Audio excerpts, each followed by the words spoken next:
Hello. It has been a bit. I took a little break from recording and editing, but since I took a break from editing, and editing was such like a big part of making videos, that meant I had a lot of time for content consuming. And so I've got a big list here for my May wrap-up. Logistically, this is probably also the last week of April and the first week of June. So I'm hoping to fly through these. I will have my Goodreads, and I just got a Storygraph. So I will have those linked down below. Thank you for clicking on this video. For those of you who are new around here, welcome. My name is Cindy, and welcome to Snacks and Stacks. This is a place where I talk about books, TV, movies, and I think you've seen and I've said, but this is my May wrap-up. Since my last wrap-up, I have read 14 books, 13 more volumes of Yona of the Dawn. I have watched 7 movies, and I've started and completed several seasons, 3 TV shows. We'll start with books.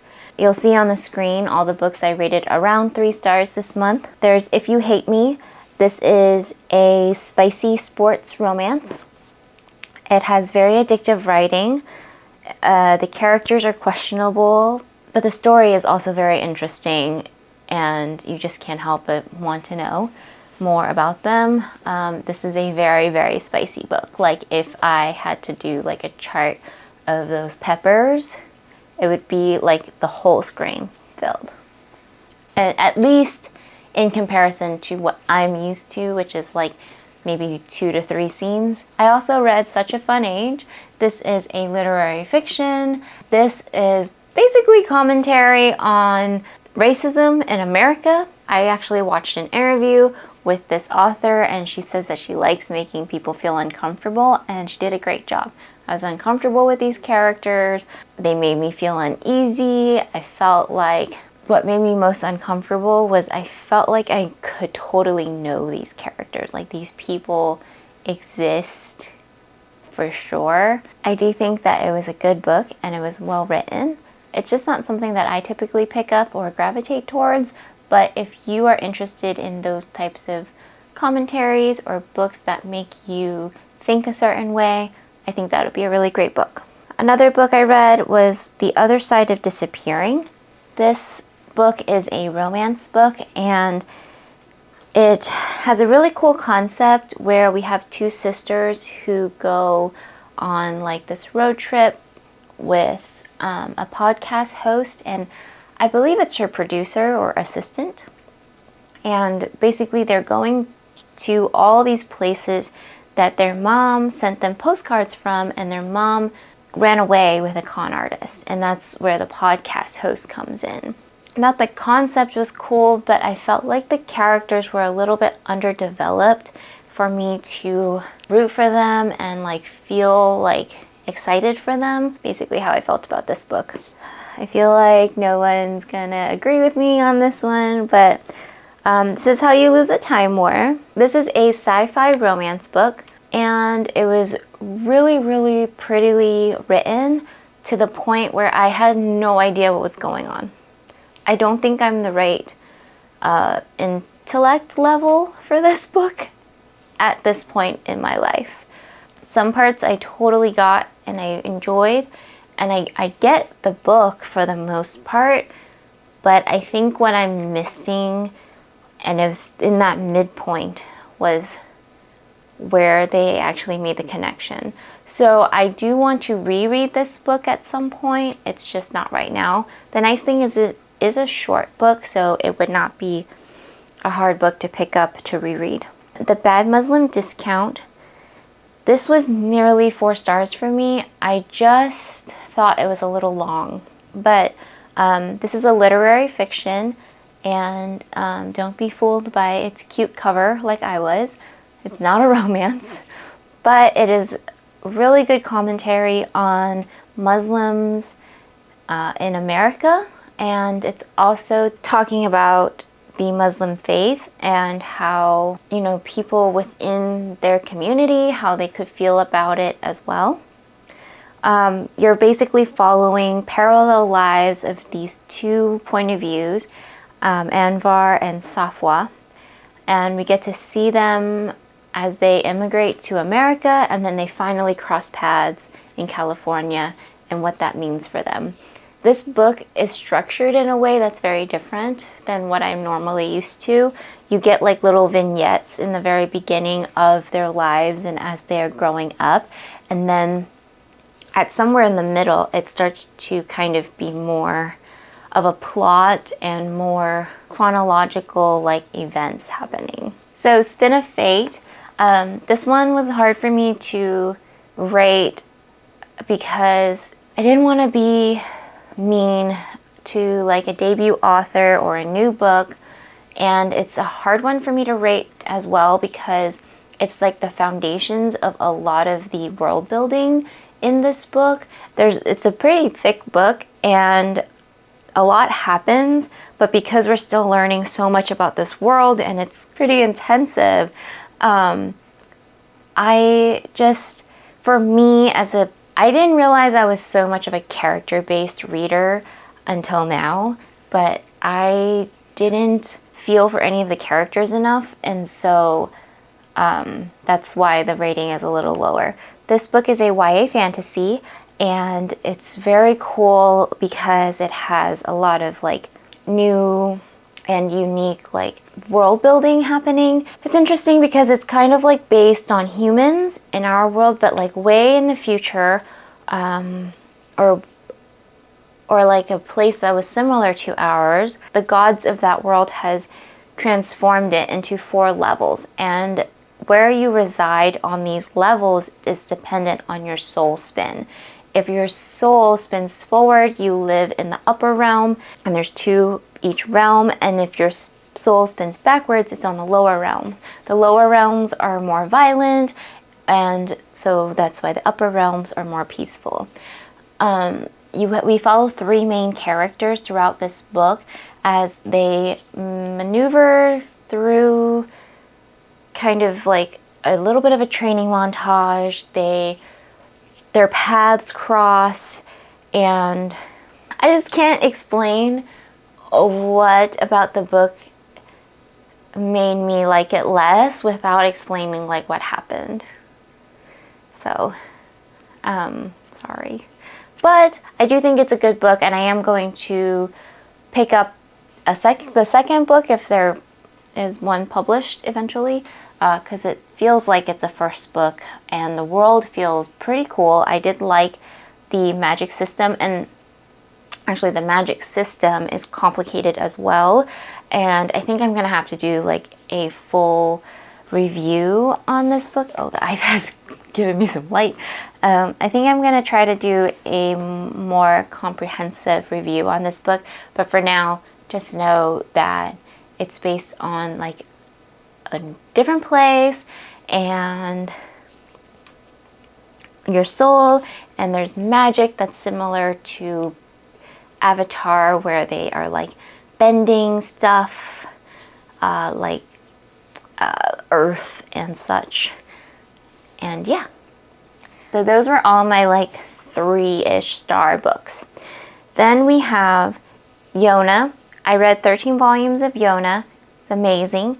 I still love it very much. I think there's just like the adventures have slowed down, and now we're really like going into some backstories, and we're also just learning more about Suwon, who appears to be the villain at the very beginning, but now we're not so sure, right? So these are my 4 and 5 star ratings. I read 2 books by Roshni Chokshi. I read The Last Tale of the Flower Bride. This is an adult gothic fairy tale. This is a book that is probably best if you go into it knowing as little as possible, because it has like a mystery that unravels. I think the most you need to know is that it's about a man who marries a woman named Indigo, and she made him promise to never ask about her past, and basically he got curious. I thought this book was done very well. I really enjoyed the writing in this book, which is what led me to read another one of her books. I thought that, like, as far as pretty writing, like, this is the type of pretty writing that works for me. It's not too ambiguous for me. And I thought that I felt like I was in a fairy tale haze. And I thought it did like dark and whimsy pretty well for a person who doesn't do like horror stories. So this is dark to me. And I also thought that I really liked the selection of other fairy tales that are mentioned in this book and how they kind of foreshadow things that are to happen. The other book I read by Roshni Chokshi is called The Spirit Glass. It is a middle grade fantasy standalone, and it's inspired by Filipino mythology. It's about a young girl named Corazon, and she has a very cute gecko who like thinks he's big and bad, and they go on a quest to fix a key. And they basically go on this quest in order to awaken her powers. So she is supposed to be, she's supposed to come from a line of very strong magical beings, and she, for some reason, feels like she can't do her magic, and she really, really wants to because she wants to bring her parents back to life. So I thought this book was done very, very well. It was very adventurous and cute. It definitely is for its intended audience. You know, I think as an adult reading it, you can catch some of the things that might happen. But if you were younger or was reading to a younger reader, I think it would be really fun. And I also really liked that there's a children's book that talks about grief and the way they talked about it. And I also liked just the incorporation of Filipino mythology. I didn't know a lot about it, so I thought it was cool to like learn something new and to do myths from different cultures.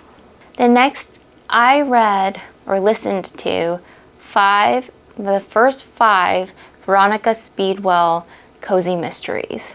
So these are cozy mysteries set in Victorian era England, and Veronica Speedwell is a butterfly hunter. She tells you all the time in the book that she is a scientist. And so when the book starts, it starts with her spinster aunt dying, and she basically was raised by 2 family friends that she calls aunts. And now she's an orphan, and her plan was just to travel the world, be like a more independent lady, and support herself with her butterfly hunting. And so things happen. This guy comes up, and she trusts her gut to trust him, and he takes her because he says that she's in danger. He takes her into London and keeps her with a man named Stoker. And then that man that told her that she was in danger gets murdered. And so her and Stoker start a friendship in order to find out who did it. And throughout all 5 books, we follow Veronica and Stoker as they solve different mysteries.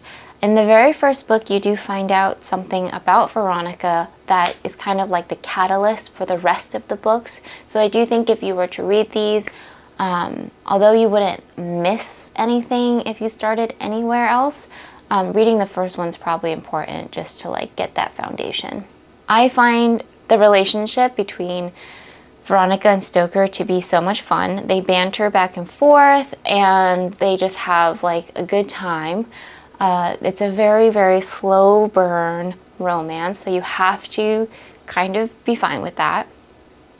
And the like funny thing about this book is that they talk about adult activities a lot, but they don't show it. Like, there's a whole book where like the setting, one of the main settings is like the secret scandalous club. Actually, there's 2 books.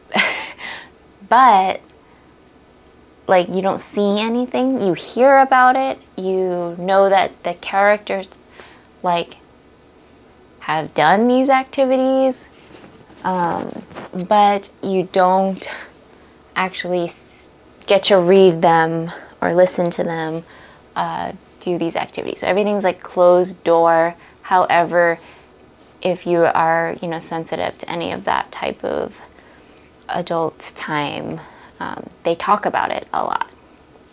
So I think that's what's different from the other Victorian era cozy mysteries I have also been learning. Also, I just saw in my notes, I forgot to say, Stoker is also a scientist, and he studies mostly taxidermy. He has a very interesting history as well. So yeah, the 2 of them are great characters. I like following them. My library does not have any of the audiobooks past the 5th one, so I'm gonna wait for a little bit to see if they come in. If not, I'll have to figure out, probably just have to buy them. On the kind of same vein, oh, I guess this is the last book. I'm doing so good on time. Okay, so the last book I read, and this was read way ahead of time, but I think I gave it like 4.5 to 5 stars. Everyone on This Train is a Suspect by Benjamin Stevenson. Oh my gosh, I have a type. I love fun books. I like when things are like funny and I can listen to them while I'm working. So this was another audiobook. This book is a sequel to Everyone in My Family Has Killed Someone. And I think what I really enjoy about this book and this writing style is that it kind of makes fun of itself, and it's a murder mystery. It includes you as a reader a lot of times, and it's silly. And so, yeah, I think with like where I am in my life, that type of mood just always, like, I always seem to rate those higher because I like having a good time in my reads.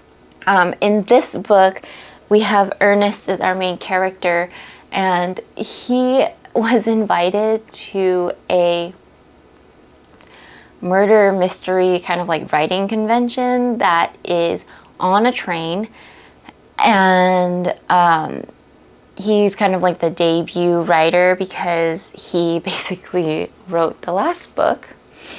And then a murder happens on this train, and we have all these murder mystery writers trying to solve a mystery, and they're all funny as they're trying to do it. So it's in the same kind of break the fourth wall narration that was in the first book, and I really enjoy it. I think it's a great way to write a mystery novel. And so, yeah, I think that's it. No, we're not doing TV first because I have so much to say on TV. Movies. I've watched the first 4 Matrix. The first 3 Matrix, I don't think I've ever seen them all. So when my husband saw that the 4th Matrix was on Netflix, he was like, I want to watch it. And I said, sure, put it on. And he was like, but have you guys even seen the first one? And I was like, no. And so we marathoned through all 4. It took probably a week because we also did it with our son. And he enjoyed the first one very much. The second one, he said, there's way too much kissing. And then the third one and the 4th one he enjoyed as well. I enjoyed the first one. I didn't even know what was going on in the second one. Like, I was like, what's happening? The Matrix 2. I'm not really sure what the plot is. What is even happening? I didn't like this one very much. That was my only note. I really enjoyed the third one. I liked the plot. I liked the navigating of their spaceships. So I really enjoyed that one. The first one, of course, I enjoyed enough to keep going. And I liked you can see how it influenced like action movies later on. And the 4th one, I liked what I heard. I actually had to like work on a project while I was watching that movie, while my family was watching the movie, so I didn't get to watch very much of it, but what I heard was interesting. I liked the concept, how they kind of like redid stuff from some of the previous movies. I like that they acknowledged that time skip and didn't just try to make it seem like Keanu Reeves was like 10 years younger. So I appreciate what they tried. I think I still like the first and third one the most though. Then we watched, my husband and I watched Mr. and Mrs. Smith, which is a rewatch. It's great.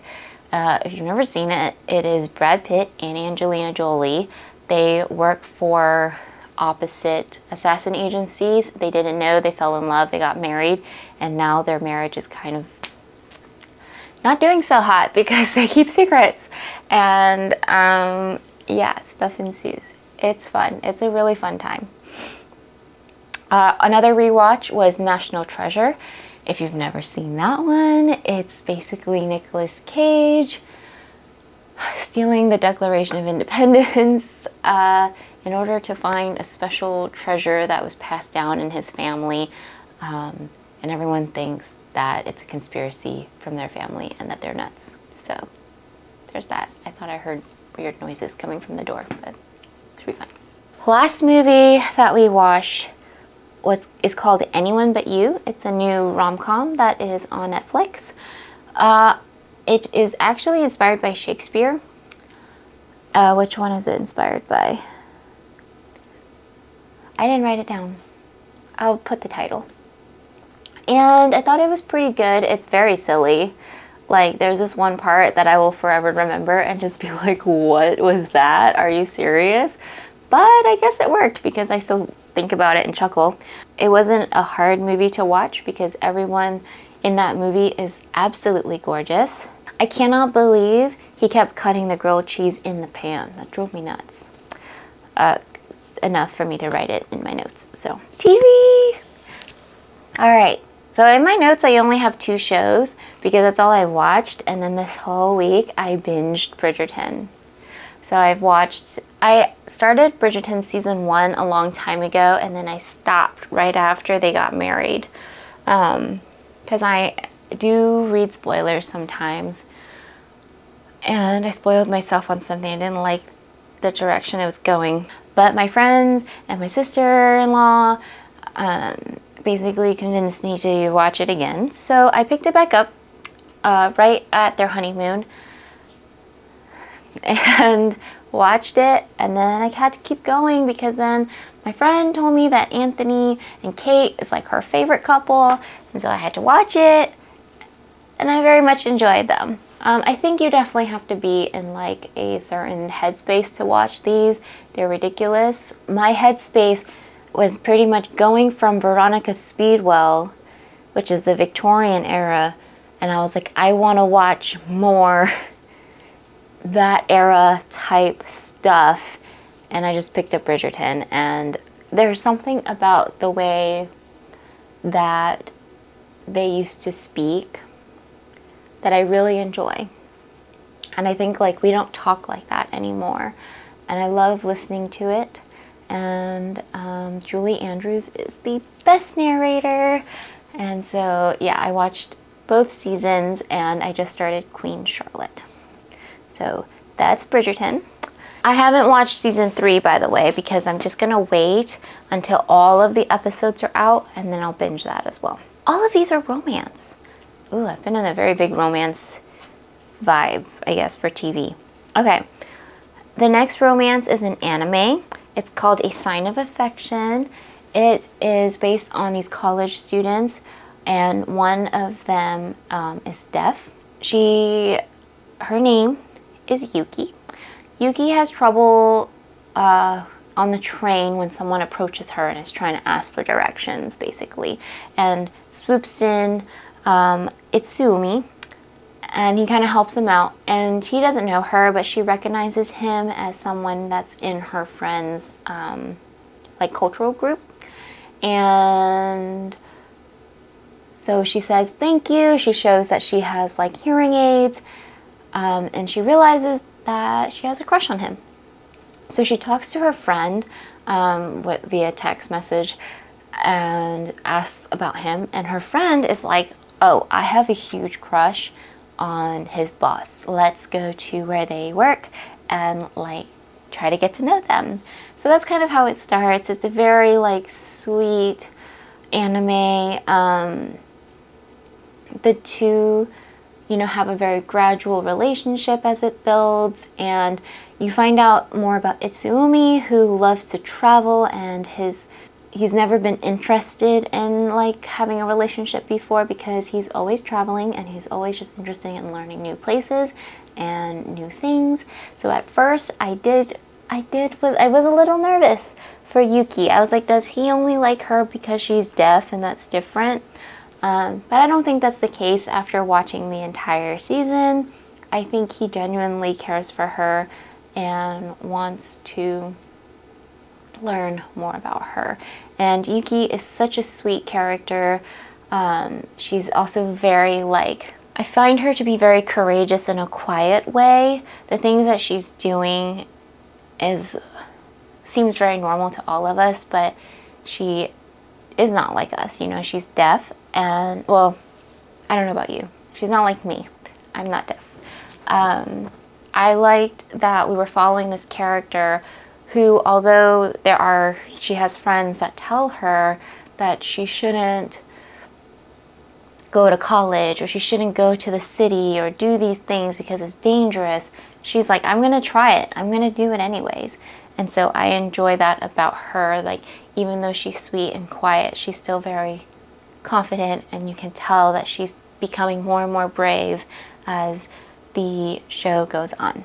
So I love it. Then my mom told me about this K-drama called Queen of Tears. I should have known that since my mom recommended it, it would make me cry, but it made me cry like all the time. So just a warning, it's a very emotional romance, but it has a really good premise, and even though it hits a lot of K-drama tropes, I thought they were done very well. Also, it is 16 episodes long, and each episode is 90 minutes. It's basically watching 16 movies. We did end up watching it. My husband ended up picking it up with me in the middle, because he always does that. And we did end up watching it in dub because I did have some freelance art stuff that I had to do, so I was sketching and I had to listen versus just watching the screen the whole time. So, okay, Queen of Tears is about two people who got married and they were like the love of a lifetime. You know, it was star-crossed lovers. We have a not poor, but like poorer, maybe middle-class farmer young man who married a young woman who's the granddaughter of like a chobol, which is a business conglomerate family in Korea. They basically rule like a ton of stuff. The main female character, she is in charge of the department store, and it's a department store, but it looks like a mall. So I think it's more like a huge department store. It's like Macy's in New York. Like, it's not just one store, because they talk about getting different vendors in and they talk about like the whole environment. So I think it's more like a mall. And you know from the very beginning that they've been married for 3 years, and you watch in the very first episode kind of how those 3 years have treated them. And now they're at a point where they don't really talk to each other. You don't know why, but you've just seen that they were in love at one point, and now their marriage is going through some troubles. I don't think this is much of a spoiler, but in the very first episode, you find out that the guy wants a divorce because he's like, I can't handle this family anymore. It's like rich people family. And so you kind of go through these 16 episodes with them as they rebuild their marriage, and you get to see snippets of their past and how they fell in love. And and how they're going through all of this like new crazy drama during such like a interesting time in their marriage. I think what I really loved about this was that we're not just watching people fall in love for the first time, which is fun and exciting, but what we're watching is like this rekindling of two people who genuinely cared for each other at one point, and like you find out what it is that made them kind of fall apart, but now what is also going to make them come back together, which I don't think is a spoiler because I said it's a romance. There's a lot of other players in this too. There's definitely a villain. There's definitely some scheming. There's definitely like quirky side characters. So if you're a fan of K-dramas, I would say this one was fantastic. There's definitely a reason why it's one of the top ones out there right now. So it's so good. And the music was done so well. Just hearing the songs, because I have them on liked on my Spotify, makes me a little teary-eyed. I'm just saying, I don't even know what the words are saying. I actually looked up the lyrics and was like, oh my god, no wonder. Yep, I'm a mess. So that is my May wrap-up. Thank you so much for watching. Please leave me in the comments if you have read or watched any of these books or movies or TV shows, if you're interested in any of them, if you want me to go into more detail about any of them. Like I said, I do want to do a more in-depth book review for Spin of Fate because it is a new book. It's like it just came out last month, so I want to kind of talk more about it, and hopefully more people will read it. I do think that it would benefit from other people reading it, so you can like kind of talk about it because there's just so much happening in there. Thank you so much for watching. Yummy snacking and happy binging. I'll see you guys next time. Bye.